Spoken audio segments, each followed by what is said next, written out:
Hello friends, आज हम financial management के अंदर करेंगे कैपिटल बजटिंग पार्ट 3, जिसके अंदर हम करेंगे नेट प्रेजेंट वैल्यू मेथड, जो कि टाइम फैक्टर को रिकॉग्नाइज करती है।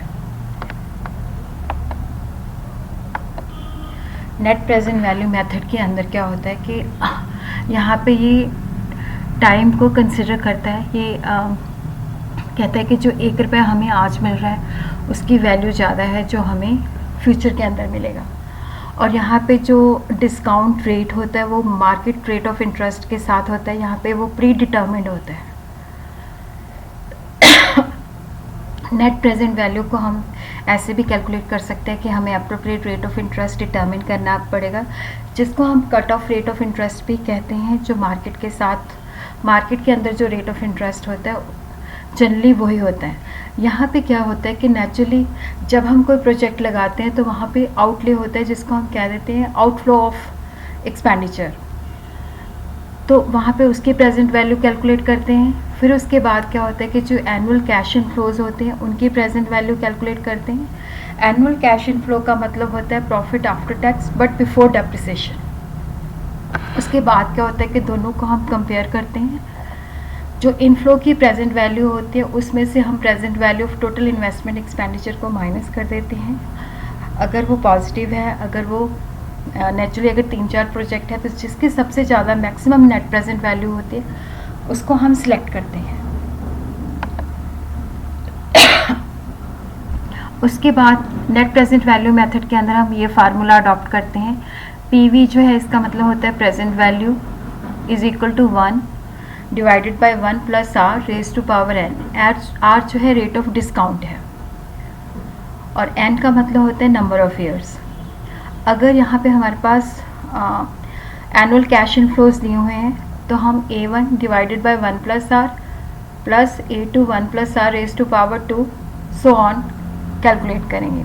अगर हमें वहाँ पे डिस्काउंट रेट नहीं दिया, डिस्काउंट रेट दिया जाता है लेकिन वैल्यूज़ नहीं दी जाती, टेबल नहीं दिया जाता, तो हम इस फार्मूले के अंदर वो वैल्यूज़ डाल के एनुअल कैश इनफ्लो डाल के 1 प्लस जो डिस्काउंट फैक्टर दिया है वो डाल के हम कैलकुलेट कर सकते हैं।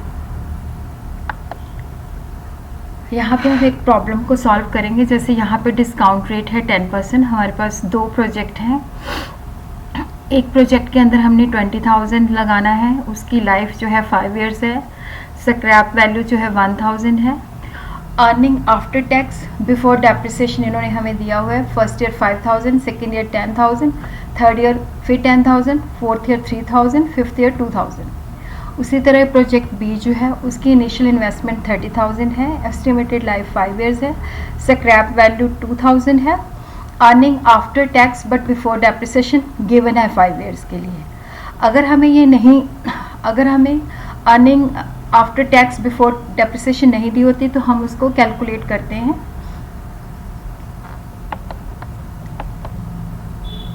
उसके बाद है हमने प्रोजेक्ट ए के अंदर, जिसके अंदर हमारा आउटफ्लो जो था 20,000, उसकी जो प्रेजेंट वैल्यू है वो 20,000 ही रहेगी क्योंकि वो 0 पीरियड के अंदर हम पैसा लगा रहे हैं। उसके बाद क्या है कि 10% की जो है मैंने ये जो वैल्यूज़ हैं कई बार क्वेश्चन के अंदर भी दी होती है, कई बार क्या होता है कि हम टेबल से लेते हैं। ये वैल्यूज़ दी हुई हैं, इसको हमने कैश इनफ्लो के साथ मल्टीप्लाई करना है तो वो आ जाएगी present value of cash inflows. Even जो 5th ईयर के अंदर हमें स्क्रैप मिलता है उसकी भी हमने प्रेजेंट वैल्यू कैलकुलेट करनी है। टोटल प्रेजेंट वैल्यू जो कैश इनफ्लो की है वो 24,227 है और जो प्रेजेंट वैल्यू ऑफ एक्सपेंडिचर है वो 20,000 है। यहाँ पे नेट प्रेजेंट वैल्यू जो है हमारे पास 4,227 है।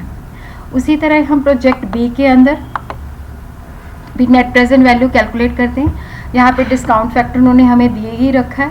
यहाँ पे कैश इनफ्लोज डाल दी, इवन स्क्रैप भी हमने 5th ईयर के अंदर डाल लिया क्योंकि वो भी इनफ्लो है। Present value of annual cash inflow हमने निकाल लिया। यहाँ पे हमारे पास सारा टोटल करके आ जाता है 34,728।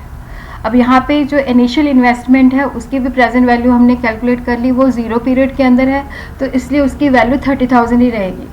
उसमें से हमने प्रेजेंट वैल्यू ऑफ इनफ्लो के अंदर से हमने माइनस कर दिया तो ये आ जाता है 4,728। यहाँ पे क्या है कि जो नेट प्रेजेंट वैल्यू जो बी प्रोजेक्ट है उसकी ज़्यादा है, तो इसलिए हम क्या करेंगे कि जो बी प्रोजेक्ट है उसको प्रेफर करेंगे। उसके बाद है कि ये जो नेट प्रेजेंट वैल्यू है इसके अंदर हम टाइम वैल्यू को प्रेफर करते हैं, टाइम वैल्यू को रिकॉग्नाइज करते हैं, और ये उन प्रोजेक्ट के लिए ज़्यादा यूज़फुल है जहाँ पे क्या है कि यूनिफॉर्म आउटफ्लो है बट कैश इनफ्लो जो है अनइवन है। अनइवन का मतलब होता है हर साल एक जैसा कैश इनफ्लो नहीं होता। और यहाँ पे क्या होता है कि हम पूरे प्रोजेक्ट की अर्निंग जो है उसको कंसिडर करते हैं, और ये जो नेट प्रेजेंट वैल्यू मेथड जो है ये हमारे जो ऑब्जेक्टिव है जिसके अंदर हमने शेयर होल्डर की जो वेल्थ है उसको मैक्सिमाइज करना है, उसके साथ ये कंसिस्टेंट है। नेट प्रेजेंट वैल्यू के अंदर क्या है कि कुछ लिमिटेशंस भी हैं, जैसे ये बहुत डिफ़िकल्ट है और यहाँ पे जो डिस्काउंट रेट है इसको बहुत ही मुश्किल है डिटर्मिन करना, और नेचुरली ये उन प्रोजेक्ट्स के लिए भी सूटेबल नहीं है जहाँ पे क्या है कि जैसे बहुत सारे प्रोजेक्ट्स हैं उनकी जो पीरियड है वो एक जैसा नहीं है, और जो इन्वेस्टमेंट भी जो है अनइवन है, अनइक्वल इन्वेस्टमेंट है, किसी में ज़्यादा है किसी में कम है किसी में पास में है, तो ये वहाँ पे ज़्यादा सूटेबल नहीं है। उसके बाद है प्रॉफिटेबिलिटी इंडेक्स मेथड।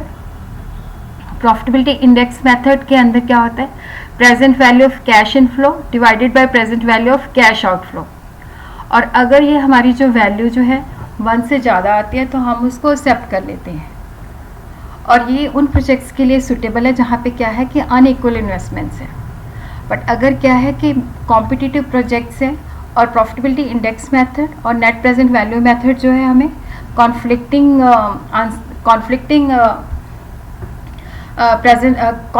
वैल्यूज़ दे रहे हैं, तो उस सिचुएशन के अंदर नेट प्रेजेंट वैल्यू जो है वो ज़्यादा रिलायबल है, उसको ज़्यादा प्रेफर किया जाता है।